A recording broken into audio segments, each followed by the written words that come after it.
ஆனால் என்னை பொறுத்தவரையில் மொழி விஷயத்தில் மத்திய அரசோ மாநில அரசோ ஒன்றிய அரசோ எந்த அரசுமே அதிகமாக அக்கறை காட்டக்கூடாது என்பது என்னுடைய எண்ணம். இன்றைய தொழில்நுட்ப வளர்ச்சியில் ஒரு மனிதன் தன் தாய்மொழியில் பேசும்போது இன்னொருவன் தன்னுடைய அவனுக்கு பரிச்சயமான மொழியில் புரிந்து கொள்வதற்கான தொழில்நுட்பம் வெகு வேகமாக வளர்ந்து விட்டது. இதே பாரத பிரதமர் நரேந்திர மோடி அவர்கள் என்ன சொன்னார்?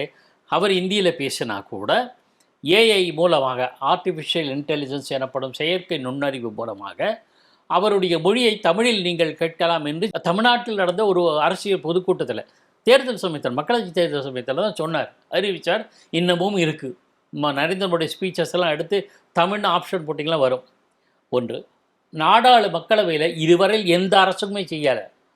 இவர்கள் சொல்லுகிற இந்தியா கூட்டணியில் இடம்பெற்ற கட்சி கூட செய்யலை.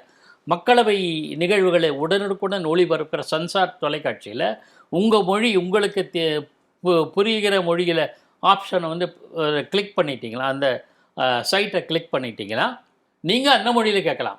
ஆக தர்மேந்திர பிரதான், ஓம் பிர்லா ஹிந்தியில் பேசுவார், தர்மேந்திர பிரதான் இந்தியில் பேசுவார், நரேந்திர மோடி இந்தியில் பேசுவார், நீங்கள் தமிழில் கேட்கலாம் அவர்கள் உரையை.